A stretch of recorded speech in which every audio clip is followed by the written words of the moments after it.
MLC Sarji ಹೆಸರಿನಲ್ಲಿ sweet box gift ಕೇಸ್ಗೆ ಈಗ major twist ಸಿಕ್ಕಿದೆ. ವಿಷದ ಸ್ವೀಟ್ ಗಿಫ್ಟ್ ಹಿಂದೆ ಪ್ರೇಮ್ ಕಹಾನಿ ಇದೆ ಅನ್ನುವಂಥ ವಿಚಾರ ಈಗ ಗೊತ್ತಾಗ್ತಾ ಇದೆ.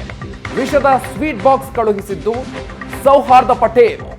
ಆರೋಪಿ ಪಟೇಲ್ಗೆ ಧನಂಜಯ ಸರ್ಜಿ ಟಾರ್ಗೆಟ್ ಅಲ್ಲ ಅನ್ನುವಂಥ ವಿಚಾರ ಕೂಡ ಈ ಸಂದರ್ಭದಲ್ಲಿ ಗೊತ್ತಾಗ್ತಾ ಇದೆ. ಆರೋಪಿ ಪಟೇಲ್ಗೆ ಕಾರಣವಾಗಿದ್ದು ಆ ಮೂವರು ಎನ್ಇಎಸ್ ಕಾರ್ಯದರ್ಶಿ ನಾಗರಾಜ್, ಡಾಕ್ಟರ್ ಅರವಿಂದ್. ಪಟೇಲ್ ಟಾರ್ಗೆಟ್ ಆಗಿದ್ರು ಡಾಕ್ಟರ್ ಕೆಎಸ್ ಪವಿತ್ರ ಅನ್ನುವಂಥ ವಿಚಾರ. ಆರೋಪಿ ಪಟೇಲ್ LLB ಮುಗಿಸಿ ಲಾಯರ್ ಆಗಿದ್ದ, ಮಾನಸಿಕ ರೋಗಿಯಾಗಿ ಚಿಕಿತ್ಸೆಯನ್ನ ಪಡಿತಾ ಇದ್ದ ಈ ಪಟೇಲ್ ಎಂಎಲ್ಸಿ ಧನಂಜಯ್ ಸರ್ಜಿ ಹೆಸರಲ್ಲಿ ಬಂದಂತಹ ವಿಷದ ಸ್ವೀಟ್ಗೆ ಒಂದು ಸ್ವೀಟ್ ಬಾಕ್ಸ್ ಬರುತ್ತೆ. ಹೊಸ ವರ್ಷದ ಶುಭಾಶಯ ಇರುತ್ತೆ, ಹೊಸ ವರ್ಷದ ಸಂದರ್ಭ, ಹಾಗಾಗಿ ಲಡ್ಡು ಕಳಿಸಿದ್ದಾರೆ ಅಂತ ಖುಷಿ ಪಡ್ತಾರೆ. ಆದ್ರೆ ಆಮೇಲೆ ಅದರ ಮೇಲೆ ಡೌಟ್ ಬರುತ್ತೆ. ಧನಂಜಯ್ ಸರ್ಜಿ ಅವರನ್ನ ಕೇಳಿದಾಗ ಅಂತಹ ಯಾವುದೇ ಸ್ವೀಟ್ ಬಾಕ್ಸ್ ಅನ್ನ ನಾನು ಕಳಿಸಿಲ್ಲ ಅಂತ ಹೇಳ್ತಾರೆ. ದೂರು ದಾಖಲಾಗುತ್ತೆ. ಈ ಕೇಸ್ಗೆ ಈಗ ಮೇಜರ್ ಟ್ವಿಸ್ಟ್ ಸಿಗ್ತಾ ಇದೆ. ರಾಷ್ಟ್ರೀಯ ಶಿಕ್ಷಣ ಸಂಸ್ಥೆಯಲ್ಲಿ LLB ಓದ್ತಾ ಇದ್ದಾಗ ಲವ್ ಆಗಿದೆ. ವೈದ್ಯರ ಮಗಳನ್ನ ಪ್ರೀತಿಸ್ತಾ ಇದ್ದ ಸೌಹಾರ್ದ ಪಟೇಲ್. ವಿಷಯ ತಿಳಿದು ಇಬ್ಬರನ್ನ ಬೇರೆ ಮಾಡಿದ್ರು ನಾಗರಾಜ್. ಡಿಪ್ರೆಷನ್ಗೆ ಹೋಗಿದ್ದ ಆರೋಪಿ ಸೌಹಾರ್ದ ಪಟೇಲ್ ಬೇರೆ ಮಾಡಿದ್ದಕ್ಕೆ ಡಿಪ್ರೆಷನ್ಗೆ ಹೋಗಿದ್ರು. ಡಾಕ್ಟರ್ ಅರವಿಂದ್, ಡಾಕ್ಟರ್ ಕೆಎಸ್ ಪವಿತ್ರ ಬಳಿ ಚಿಕಿತ್ಸೆ ಪಡಿತಾ ಇದ್ರು. ವೈದ್ಯರ ಮೇಲೆ ಸೌಹಾರ್ದ ಪಟೇಲ್ಗೆ ಕೋಪ ಇತ್ತು. ಮಾತ್ರೆ ನೀಡಿ ನನ್ನನ್ನ ರೋಗಿ ಮಾಡಿದ್ದಾರೆ ಅನ್ನೋ ಸಿಟ್ಟಿತ್ತು ಆತನಿಗೆ. ವೈದ್ಯರ ಮೇಲಿನ ಸೇಡಿಗೆ ಮಾತ್ರೆಗಳನ್ನೇ ಅಸ್ತ್ರವಾಗಿ ಈತ ಬಳಸಿದ್ದ. ವೈದ್ಯರು ಕೊಟ್ಟಂತಹ ಮಾತ್ರೆಯನ್ನ ಸ್ವೀಟ್ಗೆ ಹಾಕೋದಕ್ಕೆ ತೀರ್ಮಾನಿಸಿದ್ದ. ಮಾತ್ರೆಯನ್ನ ಪುಡಿ ಮಾಡಿ ಸ್ವೀಟ್ ಬಾಕ್ಸ್ ನಲ್ಲಿ ಬೆರೆಸಿ ಆ ಸ್ವೀಟ್ ಬಾಕ್ಸ್ ಅನ್ನ ಕಳಿಸಿದ್ದ ಡಾಕ್ಟರ್ ಸರ್ಜಿ ಹೆಸರಲ್ಲಿ. ಡಾಕ್ಟರ್ ಸರ್ಜಿ ಹೆಸರಲ್ಲೇ ವೈದ್ಯರಿಗೆ ತಿನ್ನಿಸೋದಕ್ಕೆ ಪ್ಲಾನ್ ಮಾಡಿದ್ದ. ಖ್ಯಾತ ವೈದ್ಯರು ಹೌದು ಡಾಕ್ಟರ್ ಸರ್ಜಿ. MLC ಕೂಡ ಹೊಸ ವರ್ಷದ ಸಂದರ್ಭದಲ್ಲಿ ಈ ರೀತಿ ಸ್ವೀಟ್ಗಳ ವಿನಿಮಯ ಆಗ್ತಾ ಇರತ್ತೆ. ಕಳಿಸಿದ್ದಾರೆ ಅಂತ ಇವರು ಕೂಡ ಸುಮ್ಮನಿದ್ರು. ಆದ್ರೆ ಆಮೇಲೆ ಅನುಮಾನ ಬಂದು ವಿಷಯ ತಿಳಿಸಿದಾಗಲೇ ಗೊತ್ತಾಗಿತ್ತು ಇಲ್ಲಿ ಏನೋ ಎಡವಟ್ಟಾಗಿದೆ ಅಂತ. ತನಿಖೆ ನಡೆಸಿ ಪಟೇಲ್ನನ್ನ ಬಂಧಿಸಿದ್ದಾರೆ ಪೊಲೀಸರು. ಇದು ಈ ಕೇಸ್ಗೆ ಸಿಗ್ತಾ ಇರೋ ಮೇಜರ್ ಟ್ವಿಸ್ಟ್ ಇದು. ಈ ಬಗ್ಗೆ ಹೆಚ್ಚಿನ ಡೀಟೇಲ್ಸ್ ಅನ್ನ ಕೊಡ್ತಾರೆ ನಮ್ಮ ಪ್ರತಿನಿಧಿ ರಾಜೇಶ್ ಕಾಮತ್ ಸಂಪರ್ಕದಲ್ಲಿದ್ದಾರೆ. ರಾಜೇಶ್ ಕಾಮತ್, ಹೊಸ ವರ್ಷ ಈ ತರ ಸ್ವೀಟ್ಗಳ ಎಕ್ಸ್ಚೇಂಜ್ ಆಗೋದಿದ್ದೇ ಇರುತ್ತೆ. ಸರ್ಜಿ ಹೆಸರಲ್ಲಿ ಬಂದಂತ ಸ್ವೀಟ್ ಬಾಕ್ಸ್ ನೋಡಿ ಫಸ್ಟ್ ಖುಷಿ ಆಗಿರುತ್ತೆ, ಬಟ್ ಆಮೇಲೆ ಅನುಮಾನ ಬರುತ್ತೆ. ಈಗೊಂದು ಮೇಜರ್ ಟ್ವಿಸ್ಟ್ ಸಿಗ್ತಾ ಇದೆ, ಲವ್ ಕಹಾನಿ ಇದು ಅಂತ. ನಿಜ ಶ್ವೇತಾ, ಏನಂತ ಹೇಳಿದ್ರೆ ಈ ರೀತಿ ಒಂದು ಪ್ರಕರಣವನ್ನ ಹೊಸ ವರ್ಷದ ಸಂದರ್ಭದಲ್ಲಿ MLC ಧನಂಜಯ್ ಸರ್ಜಿ ಕೂಡ ನಿರೀಕ್ಷೆ ಮಾಡಿರ್ಲಿಲ್ಲ. ಹಾಗೆಯೇ ಈ ಮೂವರು ಗಣ್ಯರಿದ್ದಾರೆ. NES ಶಿಕ್ಷಣ ಸಂಸ್ಥೆಯ ಕಾರ್ಯದರ್ಶಿ ನಾಗರಾಜ್ ಹಾಗೂ ಡಾಕ್ಟರ್ KS ಪವಿತ್ರ ಮತ್ತು ಡಾಕ್ಟರ್ ಅರವಿಂದ್ ಅವರು ಕೂಡ ನಿರೀಕ್ಷೆ ಮಾಡಿರ್ಲಿಲ್ಲ ಅಂತಾನೆ ಹೇಳ್ಬೋದು. ಆದ್ರೆ ಇಲ್ಲಿ ಈ MLC ಧನಂಜಯ್ ಸರ್ಜಿ ಅವರನ್ನ ಟಾರ್ಗೆಟ್ ಮಾಡಿ ಈ ರೀತಿ ಅವರ ತೇಜೋವಧೆ ಮಾಡ್ಲಿಕ್ಕೆ ಹೊರಟಿದ್ದಾರೆ ಅಂತ ಹೇಳಿ ಭಾವಿಸಲಾಗಿತ್ತು. ಆದ್ರೆ ಆರೋಪಿಯ ಬಂಧನಕ್ಕೊಳಗಪಟ್ಟಾಗ ಇದ್ರ ಹಿಂದೆ ಒಂದು ಲವ್ ಕಹಾನಿ ಇರೋದು ಬೆಳಕಿಗೆ ಬಂದಿರತಕ್ಕಂಥದ್ದು. ಒಂದು ವೈದ್ಯ ಮಗಳನ್ನ ಪ್ರೀತಿ ಮಾಡಿದಕ್ಕೆ ಈ ಏನು ಶಿಕ್ಷಣ ಸಂಸ್ಥೆಯಲ್ಲಿ ಇದ್ದಾಗ NES ಕಾರ್ಯದರ್ಶಿ ನಾಗರಾಜ್ ಅವರು ಆ ವೈದ್ಯ ಮಗಳನ್ನ ಇವನಿಂದ ದೂರ ಮಾಡಿರ್ತಾರೆ. ಆನಂತರ ಈತ ಡಿಪ್ರೆಷನ್ಗೆ ಹೋದಾಗ ಈ ಇಬ್ರು ವೈದ್ಯರು ಡಾಕ್ಟರ್ ಅರವಿಂದ್ ಮತ್ತು KS ಪವಿತ್ರ ಇವರಿಗೆ ಚಿಕಿತ್ಸೆ ಕೊಟ್ಟಿರ್ತಾರೆ. ಇವರೆಲ್ಲರೂ ಸೇರಿ ನನ್ನನ್ನ ಮಾನಸಿಕ ಅಸ್ವಸ್ಥ ಅಂತ ಹೇಳಿ ಬಿಂಬಿಸಿಬಿಟ್ಟಿದ್ದಾರೆ. ನನ್ಗೆ ಇದರಿಂದ ಅವನ ತಂದೆ ತಾಯಿ ಕೂಡ ಈತನಿಂದ ದೂರ ಹೋಗಿರ್ತಾರೆ. ಈತ ಲಾಯರ್ LLB ಮುಗಿಸಿ ಲಾಯರ್ ಪ್ರಾಕ್ಟೀಸ್ ಪ್ರಾರಂಭ ಮಾಡ್ಬೇಕಂತ ಮುನ್ನುಡಿ ಬರಿಬೇಕಾದ್ರೆ ಇಂಥ ಒಂದು ಘಟನೆ ನಡೆದ ಹಿನ್ನೆಲೆಯಲ್ಲಿ ಸಾಕಷ್ಟು ಖಿನ್ನತೆಗೆ ಒಳಗಾಗಿರ್ತಾನೆ. ಆ ಖಿನ್ನತೆಗೆ ಒಳಗಾಗಿರೋದಕ್ಕೆ ಇವರೆಲ್ಲರೂ ಕಾರಣ ಅಂತ ಹೇಳಿ ಆ ಮೂರು ಜನರಿಗೆ ಅವ್ರು ಕೊಟ್ಟಿರ್ತಕ್ಕಂಥ ಮಾತ್ರೆಯನ್ನೇ ಅವರಿಗೆ ತಿನ್ನಿಸ್ಬೇಕು ಅಂತ ಪ್ಲಾನ್ ಮಾಡಿ ಜೊತೆನಲ್ಲಿ ಒಂದು ಸಮಾರಂಭದಲ್ಲಿ ಡಾಕ್ಟರ್ ಸರ್ಜಿ ಅವರು NES ಕಾರ್ಯದರ್ಶಿ ನಾಗರಾಜ್ ಅವ್ರ ಜೊತೆಗೆ ವೇದಿಕೆಯನ್ನು ಹಂಚಿಕೊಂಡಿರ್ತಾರೆ. ಹಾಗಾಗಿ ಇವರು ಅವ್ರ ಜೊತೆನಲ್ಲಿ ಇದ್ದಾರೆ ಅಂತ ಹೇಳಿ ಅವ್ರ ಮೇಲೂ ಕೋಪ ಬಂದಿರುತ್ತೆ. ಹಾಗಾಗಿ ಅವ್ರ ಹೆಸರಿನಲ್ಲೇ ಈ ಮೂರು ಜನರಿಗೆ ಸ್ವೀಟ್ ಬಾಕ್ಸ್ ಅನ್ನ ಕಳಿಸಿ ಈ ರೀತಿಯ ಒಂದು ಕೃತ್ಯವನ್ನು ಆತ ಎಸಗಿದ್ದಾನೆ.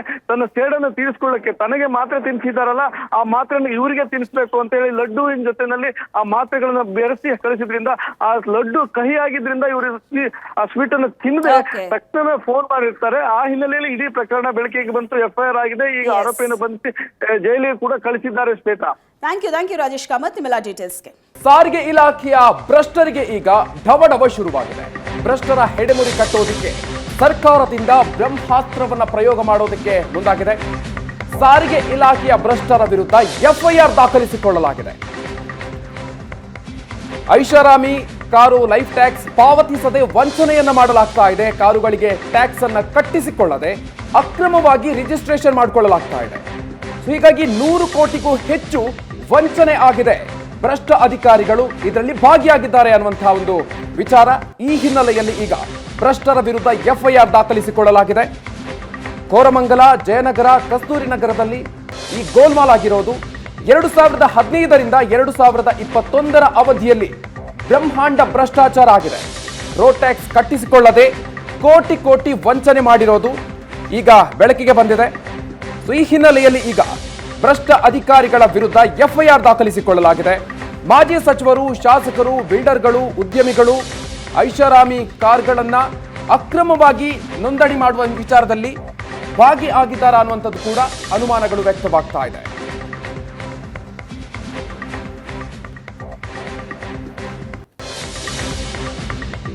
ಐಷಾರಾಮಿ ಕಾರ್ಗಳಿಗೆ ಟ್ಯಾಕ್ಸ್ ಅನ್ನ ಕಟ್ಟಿಸಿಕೊಳ್ಳದೆ ಲೂಟಿ ಮಾಡಿದ್ದಾರೆ.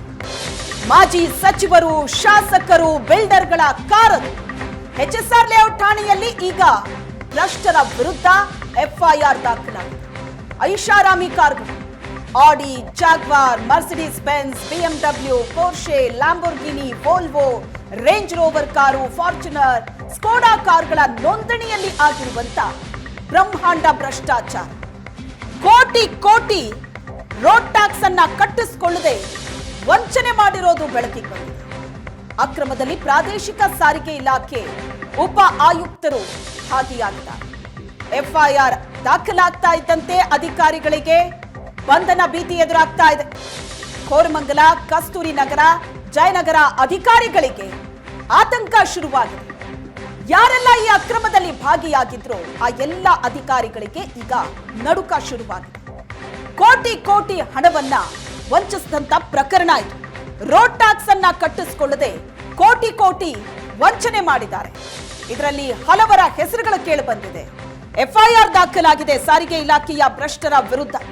ಐಷಾರಾಮಿ ಕಾರ್ಗಳಿಗೆ ಟ್ಯಾಕ್ಸ್ ಅನ್ನೇ ಕಟ್ಟಿಸಿಕೊಂಡಿಲ್ಲ, ಲೂಟಿ ಮಾಡಿದ್ದಾರೆ.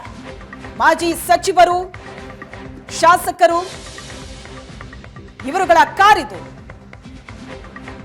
ಐಷಾರಾಮಿ ಕಾರ್ಗಳ ನೋಂದಣಿ ಅಕ್ರಮವಾಗಿ ಮಾಡಲಾಗಿದೆ.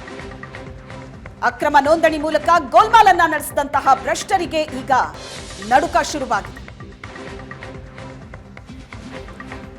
ಈ ಬಗ್ಗೆ ಹೆಚ್ಚಿನ ಡೀಟೇಲ್ಸ್ ಅನ್ನ ಕೊಡ್ತಾರೆ ನಮ್ಮ ಪ್ರತಿನಿಧಿ ಮಮತಾ ಸಂಪರ್ಕದಲ್ಲಿದ್ದಾರೆ. ಮಮತಾ, ಯಾವ್ಯಾವ್ದ್ರಲ್ಲಿ ಅಕ್ರಮ ನಡೆಸ್ತಾರೆ ಅನ್ನೋದು ಗೊತ್ತಾಗತ್ತೆ. ಇಂತಹ ಘಟನೆಗಳು ನಡೆದಾಗ ಕೋಟಿ ಕೋಟಿ ಅಕ್ರಮ ಮಾಡಿದ್ದಾರೆ.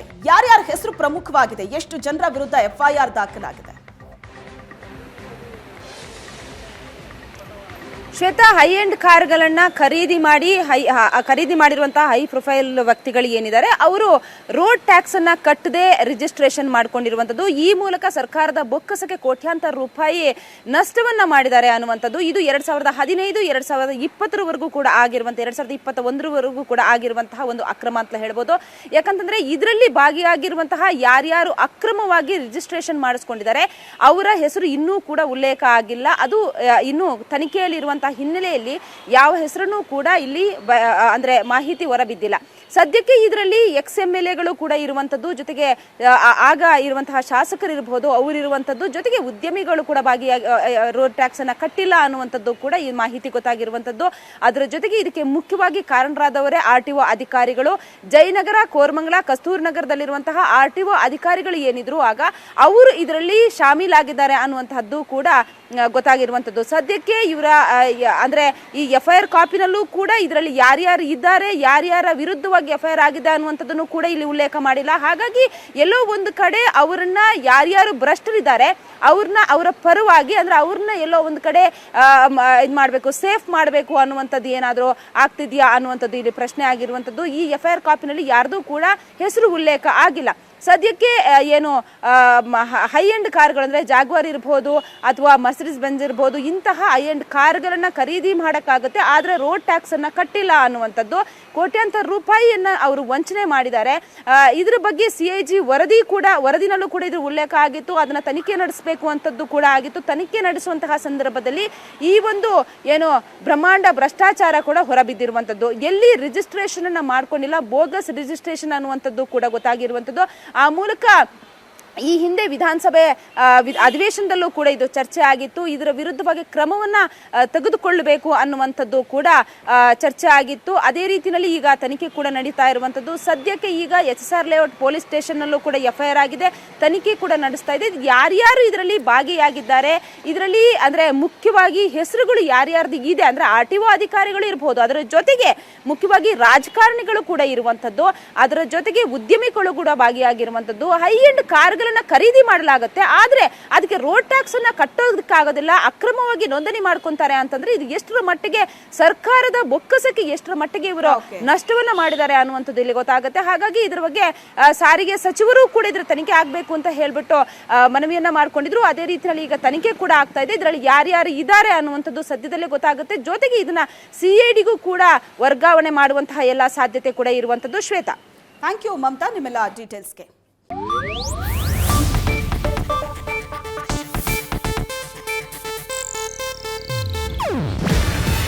ಇದು ಏಷ್ಯಾನೆಟ್ ನ್ಯೂಸ್ ನೆಟ್ವರ್ಕ್ ಪ್ರಸ್ತುತಿ. ನೀವು ನೋಡ್ತಿದ್ದೀರಾ ಏಷ್ಯಾನೆಟ್ ಸುವರ್ಣ ನ್ಯೂಸ್.